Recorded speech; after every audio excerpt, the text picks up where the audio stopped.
नमस्कार। व्यंजना art and cultural society की ओर से आज़ादी के अमृत महोत्सव के इस शुभ अवसर पर आज हम सब इकट्ठा हैं इस बातचीत को करने के लिए। आज़ादी की लड़ाई और सिनेमा। मैं सबसे पहले Vyanjana art and cultural society, doctor Madhu Shukla, Shambhavi और अन्य सभी पदाधिकारियों और सदस्यों का आभार व्यक्त करता हूँ कि आज़ादी के इस पावन अवसर पर जब हम सब मिलकर आज़ादी का अमृत महोत्सव मना रहे हैं, तब आज शाम को हम आज़ादी की लड़ाई और सिनेमा पर बात कर रहे हैं। सबसे पहली बात तो ये कि जब 15 अगस्त 1947 को देश आज़ाद हुआ था तो हमारा बॉलीवुड या मुंबई का सिनेमा चुप नहीं था। उसने शहनाई नाम की फिल्म 15 अगस्त 1947 को रिलीज़ की थी और ये जताया था कि हम इस आज़ादी की खुशी में शहनाई बजाकर शामिल हैं। दोस्तों, बड़ी दुनिया और बदलते समय में जब हम अपनी आज़ादी के 75 वर्ष पूरे होने पर अमृत महोत्सव मना रहे हैं, तब पूरी दुनिया artificial intelligence, robotics, augmented reality, virtual reality और चिप कम्युनिकेशन जैसी चुनौतियों के साथ कदम ताल करती नजर आ रही है। ऐसे में उस दौर को याद करना जब हमारे पूर्वज अंग्रेजी हुकूमत के खिलाफ कई कई मोर्चों पर एक साथ जुटे हुए थे, रोमांच से भर देता है। और वो भी जब हम पूरे देश में तिरंगा लहरा रहे हैं और उस जोश के साथ जो कि 1947 का जोश था। उन दिनों एक मोर्चा था जो अपनी भाषा की अस्मिता को बचाने का था, तो दूसरा अपनी सामाजिक सांस्कृतिक पहचान को बनाए रखते हुए उन्हें सामाजिक विद्रूपताओं के खिलाफ लोगों को जागरूक बनाने का भी था। एक तीसरा मोर्चा भी था और वह था लोगों को अपने अधिकारों के प्रति जागरूक करने का और अपने देश के प्रति प्रेम जगाने का। इन सब मोर्चों पर जाहिर है कि कास्टिंग के सिस्टम्स को लड़ना पड़ रहा था। अगर एक तरफ हमारे आज़ादी के रणबांकुरे थे जो लगातार अपनी जान बाजी पर लगाकर अंग्रेजों की खिलाफत कर रहे थे, दूसरी तरफ हमारे राजनेता थे, पत्रकार थे, लेखक थे। उन दिनों पूरी दुनिया के साथ अपने देश में मौजूद कास्टिंग के दो सिस्टम, ह्यूमन कास्टिंग सिस्टम और प्रिंट कास्टिंग सिस्टम के साथ फिल्म मीडिया ने भी आकार लेना शुरू कर दिया था। यह इसलिए भी कि आज़ादी की लड़ाई लड़ रहे भारतीय जननायकों को यह भली भांति पता था कि यदि हम भारतीय जनता को जागरूक करना है, यदि हमें, तो संचार के सभी मौजूद उपक्रमों का हमें साथ लेना पड़ेगा।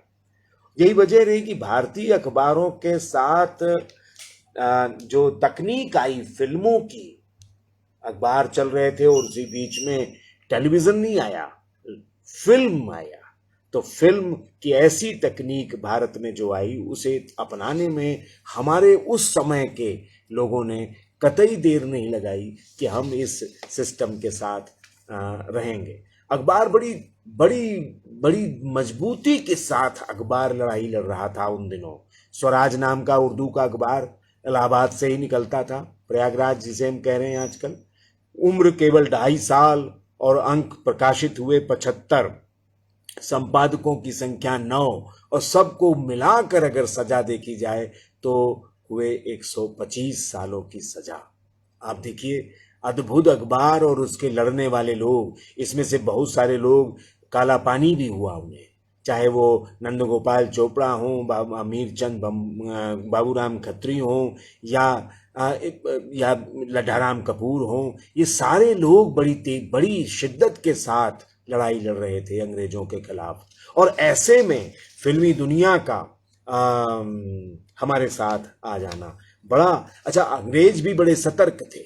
वे जानते थे कि अगर इन इन सृजन करने वाले इन बड़े लड़ाका जो इस समय आज़ादी की लड़ाई लड़ रहे हैं, इन लोगों के हाथ में अगर फिल्म का हथियार आ गया, तो क्योंकि फिल्म का माध्यम बड़ी तेजी से लोगों को पकड़ता था, लोगों को पार्टिसिपेटरी ऑडियंस बनाता था, और इसलिए अंग्रेज भी सतर्क थे कि अगर फिल्मों की दुनिया इनके हाथ लग गई तो हम लोगों को जो जागरूकता करने का जो काम ये लोग कर रहे हैं उसको फिर रोक नहीं पाएंगे। इसीलिए उन्होंने सिनेमेटोग्राफ कानून ले आए वो, कि भारतीय सिनेमा की आवाज़ और रफ्तार पर वे जो हैं वो लगाम लगा देंगे। लेकिन हुआ नहीं, ऐसा हुआ नहीं।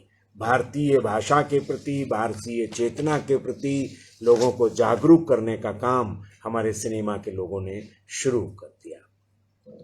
14 मार्च 1931 को फिल्मी दुनिया को अपने गूंगेपन से निजात तो मिल गई। पहली बोलती फिल्म आलम आरा मुंबई के मैजेस्टिक सिनेमा में रिलीज हुई थी, और ऐसा लगा था कि मानो भारतीय संस्कृति और परंपरा को पंख लग गए हो।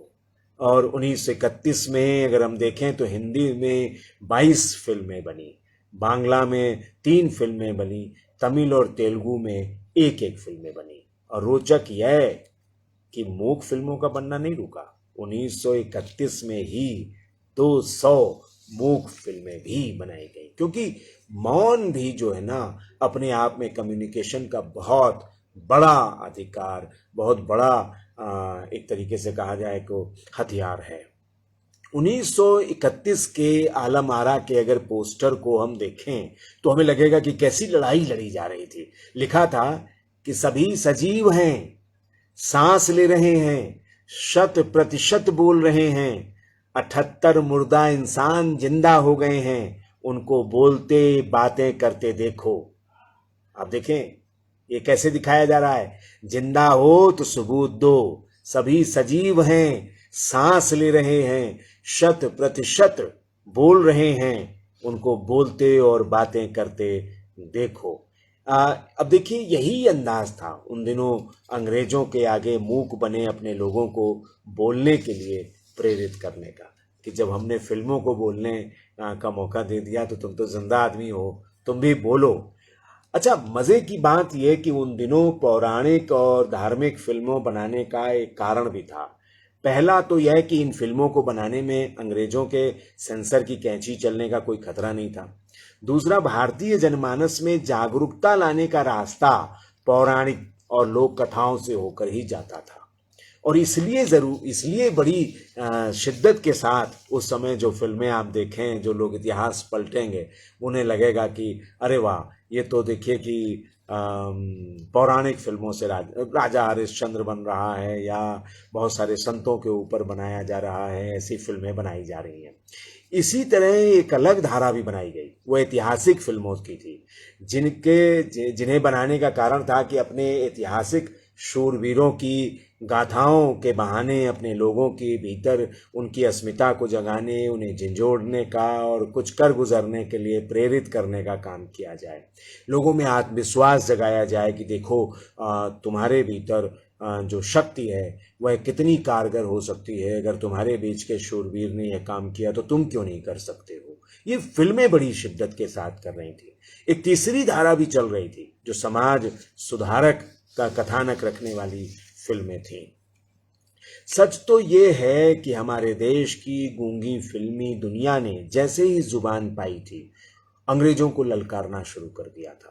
यह बात और है कि अंग्रेजों को यह बात बहुत देर में समझ में आई, लेकिन तब तक भारतीय सिनेमा वैश्विक पटल पर छा जाने की अपनी यात्रा पर निकल चुका था। उसे पता था कि कहाँ से और कैसे ऑडियंस को पकड़ना है, और उन्हें कैसे अपनी बात को संप्रेषित करना है। वो डायलॉग क्या होंगे, वो दृश्य क्या होंगे, है ना, वो कंपोजिशन क्या होगा फिल्मों के दृश्यों का, ये सारा कुछ बड़े मज़े हुए ढंग से चल रहा था।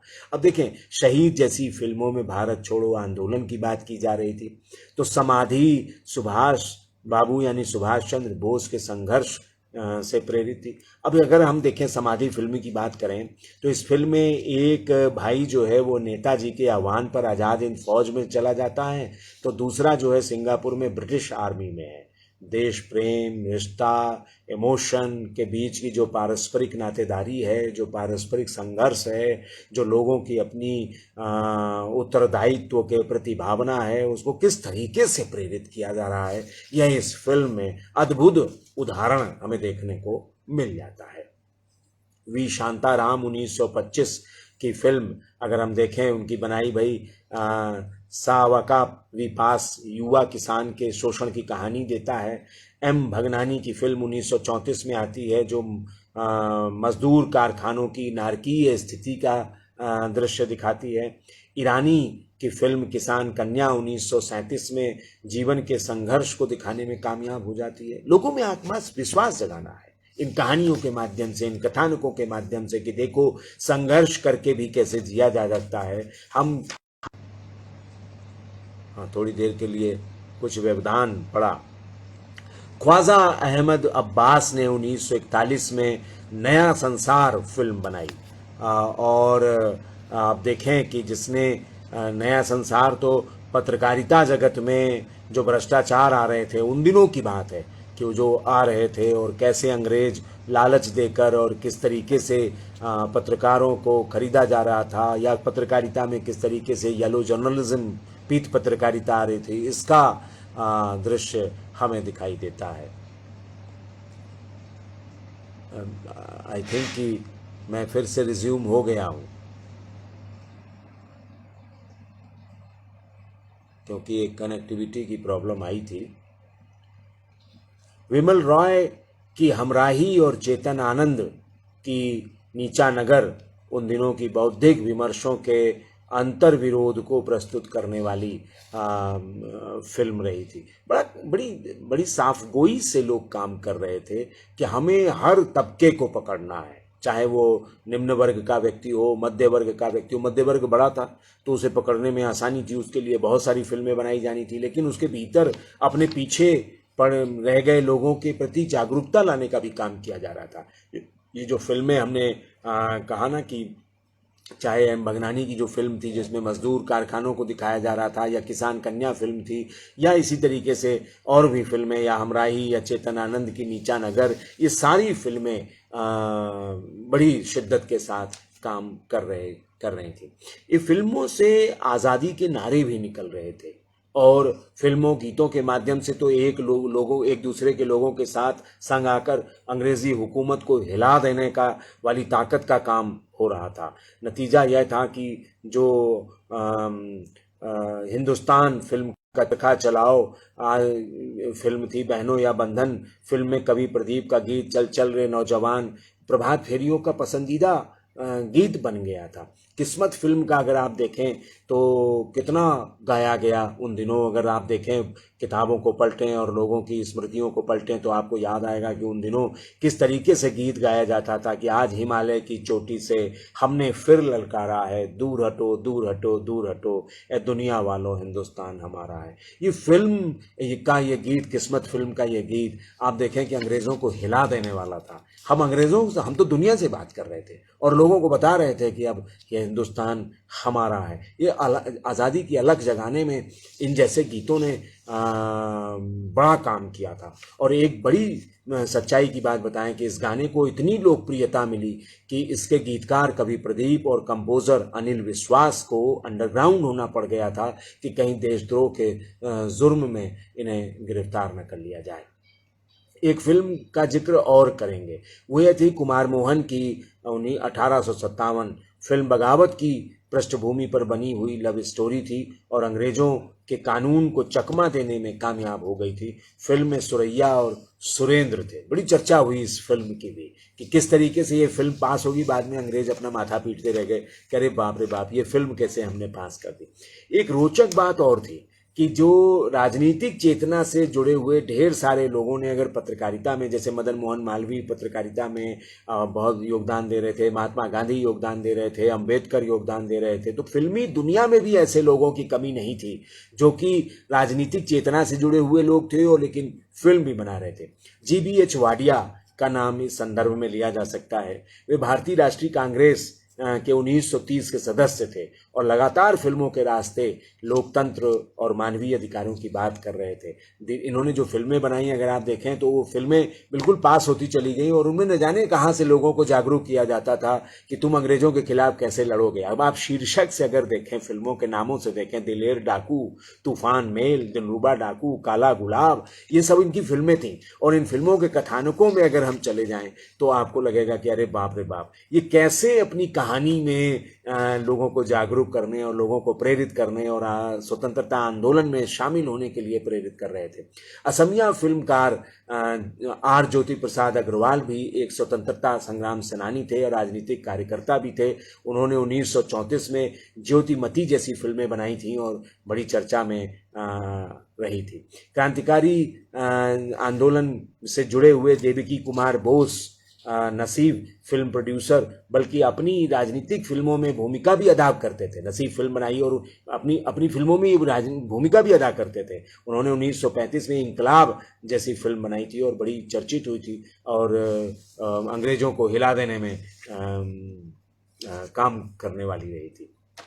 वी शांताराम ने मराठी और हिंदी में सामाजिक आर्थिक मुद्दों पर फिल्में बनाकर लोगों को जागरूक काम करने का काम किया था। इसे हम भूल भी नहीं सकते। वी शांताराम को तो कभी नहीं भूलना चाहिए। उनकी जितनी भी फिल्में थीं उनमें बहुत ही भारतीयता और भारतीय चेतना से जुड़ी हुई चीज़ें लगी हुई थी। आर्थिक मुद्दों पर बनी ये इनकी फिल्में तो बहुत सारे अर्थशास्त्र के विद्यार्थियों को देखना चाहिए कि कैसे ये फिल्में कैसे किस कथानक को लेकर करती हैं और किस रूप में सामाजिक चेतना को जगाती हैं। इसी तरह का काम तमिल फिल्म में भी हो रहा था और वो सुब्रमण्यम कर रहे थे। फिल्म के सुब्रमण्यम इनका नाम था।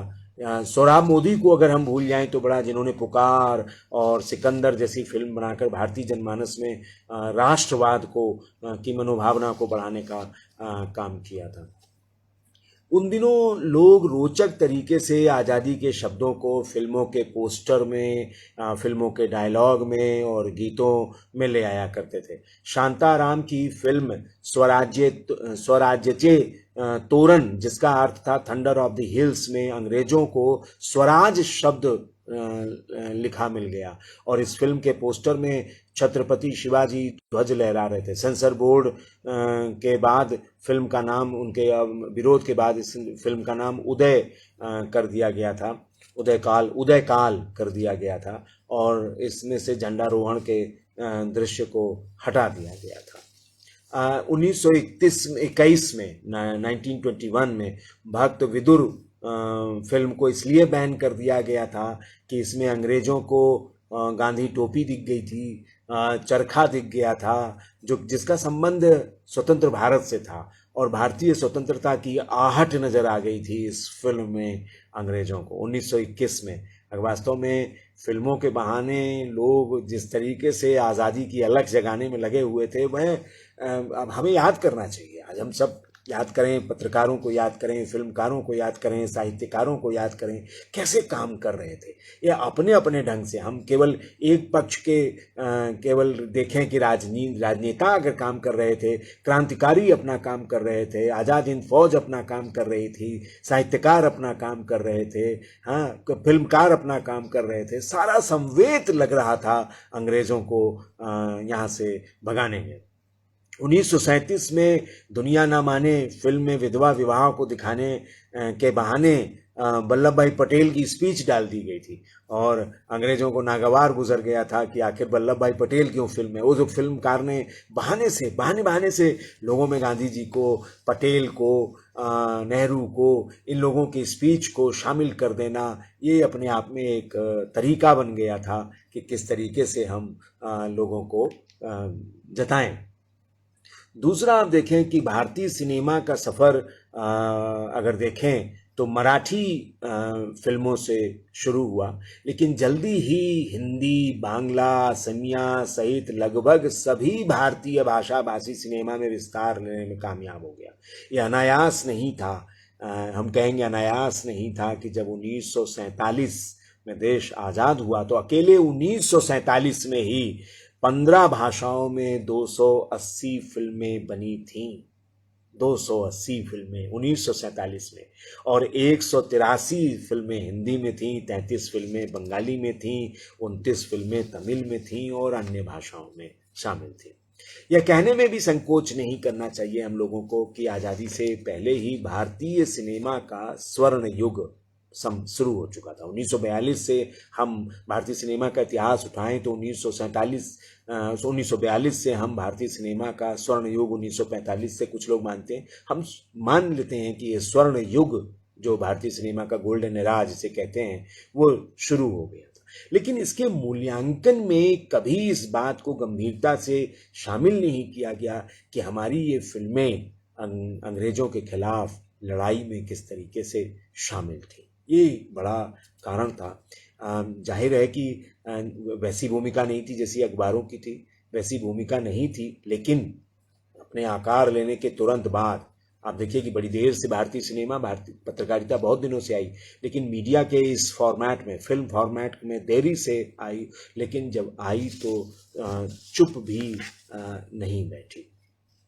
यहाँ एक बात और भी बताएं कि जब ये जो हमारे फिल्मकार थे, हम जैसे एक जो गीत हमें दे रहे थे, गीतों की अगर हम बात करें तो गीत हमें दे रहे थे, चल चल रे नौजवान, चल चल रे नौजवान, तेरी हिम्मत में मेरी उम्मीदें हैं, ना, इस तरीके की जो प्रभात फेरियों के गीत मिल रहे थे, या जैसे अभी मैंने कहा, या उन दिनों फिल्मों के गाने से पहले, फिल्मों के शुरू होने से पहले कुछ कलाकार स्टेज पर आ जाते थे, फिल्म थिएटर के स्टेज पर, और आज़ाद हिंद फौज के गानों को गुनगुना के हट जाया करते थे जब तक कि कोई समझे कि क्या हुआ। लेकिन वो कदम कदम बढ़ाए जा, खुशी के गीत गाए जा, ये जिंदगी है कौम की तो कौम पे लुटाए जा, ऐसे गीतों को भी गाने की परंपरा डाल दी गई थी। एक दौर था कि जब फिल्मों में कुछ नहीं कह पाते थे, हमने कहा ना, जब फिल्मों में बहुत सारा कुछ नहीं डाल पाते थे तो फिल्म के सामने स्टेज पर ही खड़े हो जाते थे, नाटक भी किए जा रहे थे।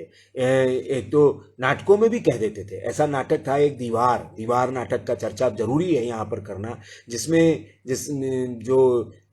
एक स्थान पर अभिनेत्री कहती है, बड़ा अच्छा डायलॉग मारती है, कि जब देश जागते हैं तो इन्हें तलवारों की लोरियों से नहीं सुलाया जा सकता, कामों के बलबूते तलवारों की धारें भी कुंद नहीं कर सकती हैं, ताकत की चक्की में सच्चाई नहीं पीसी जा सकती है।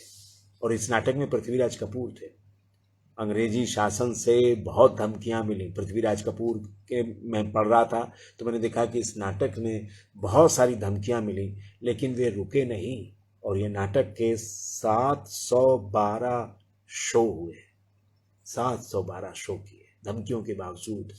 एक समय तो ऐसा था कि जब जो सरदार पटेल इस नाटक को देखकर रो पड़े थे। ऐसा हमारे सिनेमा का एक पूरा का पूरा युग, एक पूरी की पूरी संचेतना से हम लोग जुड़े हुए हैं।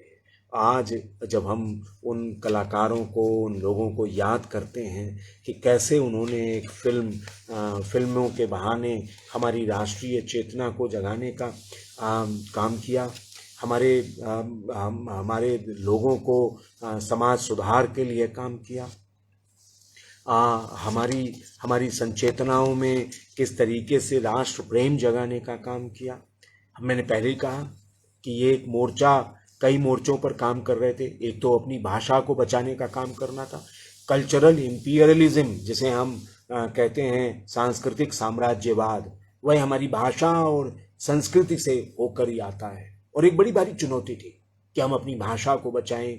अंग्रेजी जो हमारे जो दिमाग पर लादी जा रही थी, अंग्रेजियत जो लादी जा रही थी, हम अपनी संस्कृति को कैसे बचाएं।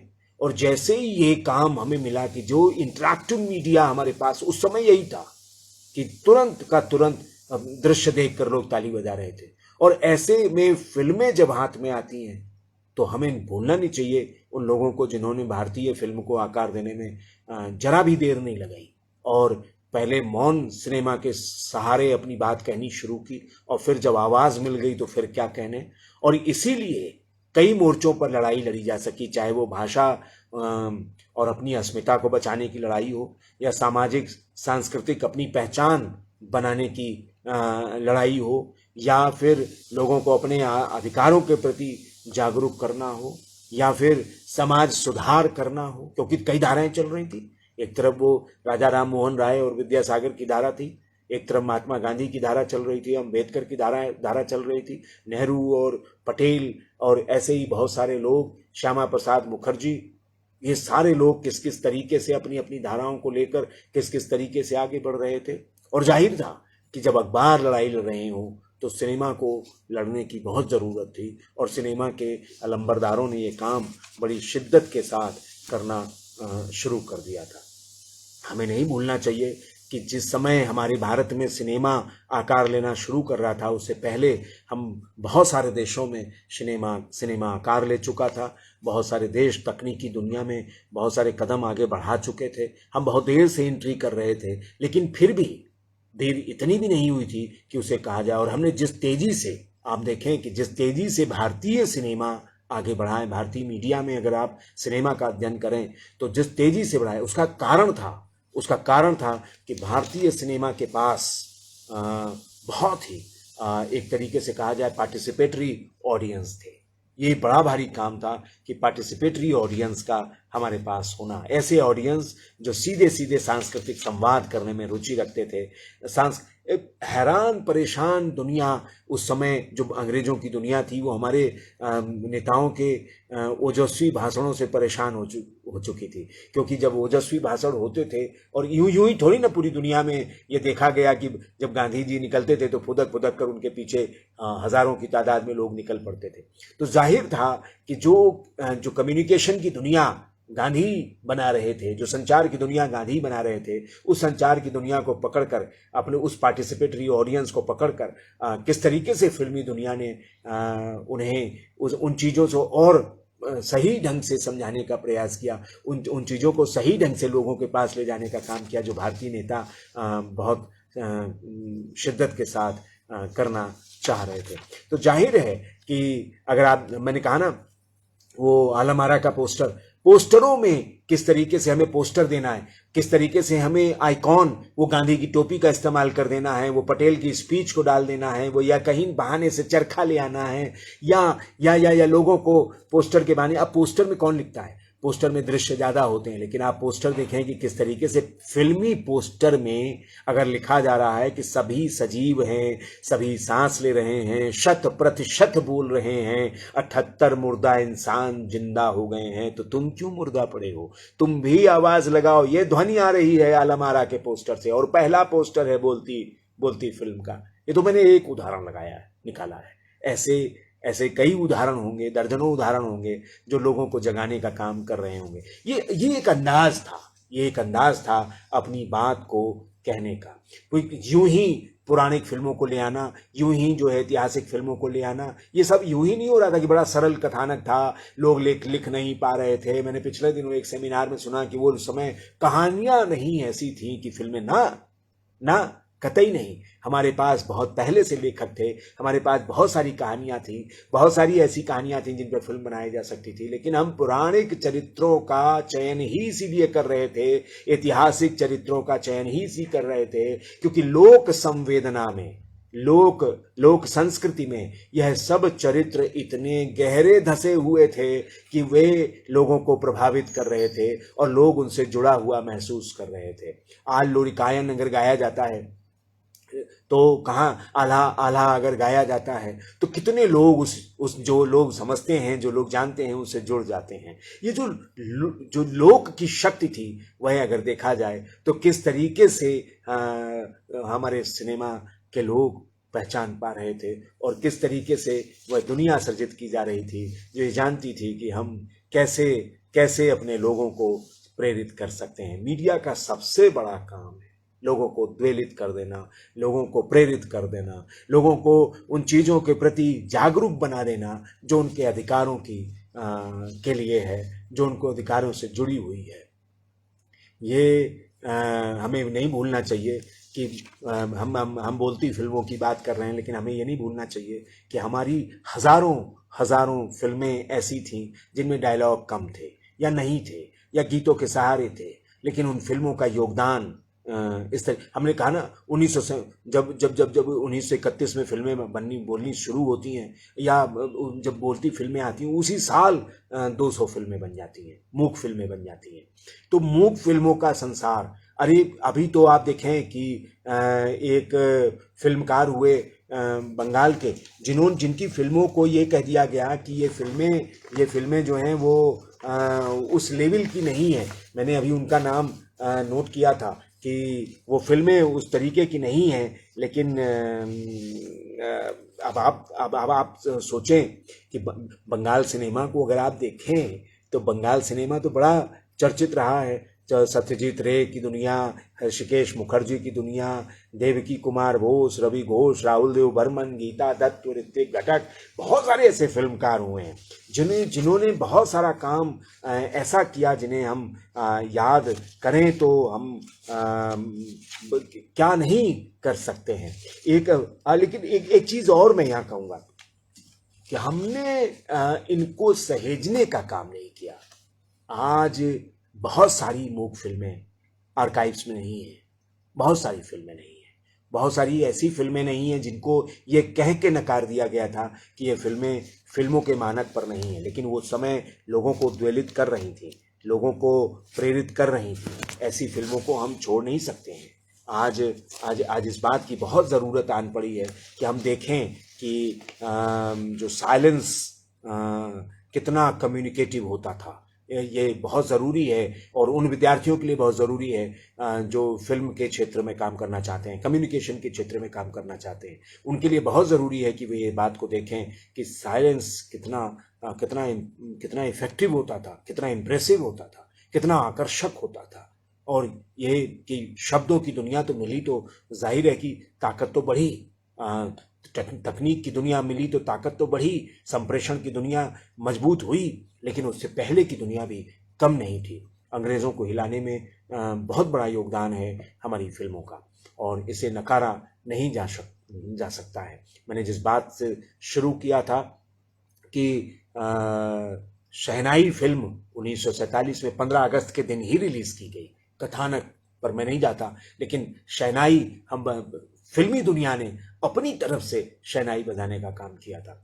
हालांकि जब 16 अगस्त को लाल किले से पहली बार पंडित नेहरू ने झंडा फहराया तो उससे पहले उन्होंने बिस्मिल्लाह खां को बुला लिया था कि शहनाई बजाई जानी है। लेकिन 15 अगस्त को झंडा तो लाल किले पर नहीं, प्रिंसेस गार्डन में लहराया गया था, लेकिन 15 अगस्त को फिल्मी दुनिया ने आज़ादी की शहनाई फिल्म को जारी करके कर दी थी, बजा दी थी। ये बहुत ही अद्भुत क्षण है।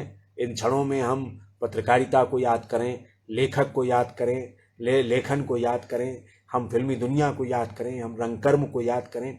ये यूं ही भिखारी ठाकुर को ऑनरेरी मजिस्ट्रेट का राय बहादुर की पदवी अंग्रेजों ने जरूर दी थी, लेकिन देश की आज़ादी के दिनों में उन्होंने जिस तरीके का काम किया उसे हम भूल नहीं सकते। हमारे बहुत सारे लोग कलाकारों को नहीं भूल सकते, लोग गायिकाओं को नहीं भूल सकते। हमारे शास्त्रीय संगीत के लोगों ने किस तरीके से काम किया। तो आज जब हम आज़ादी का 75वां वर्ष मना रहे हैं तब हमें इन सब को याद करना चाहिए। मैं व्यंजना आर्ट एंड कल्चर सोसाइटी का बहुत आभार व्यक्त करता हूं कि उन्होंने फिल्मी दुनिया को हमारी आज़ादी की लड़ाई से जोड़ने के लिए जो ये अवसर प्रदान किया कि हम सब बैठें और याद करें कि किस तरीके से हमारी फिल्मों ने हमारी आज़ादी की लड़ाई में योगदान दिया है। मैं बहुत आभार व्यक्त करता हूं उनके प्रति, बहुत साधुवाद देता हूं। बहुत बहुत धन्यवाद। आप सब ने मुझे बहुत ध्यान से सुना। फेसबुक लाइव में इतना ही, लेकिन बहुत सारे लोग सुनने वाले भी इकट्ठा हैं हमारे पास भी, लेकिन ये अच्छा मौका है कि मैं ये संवाद कर पाया। बहुत बहुत धन्यवाद।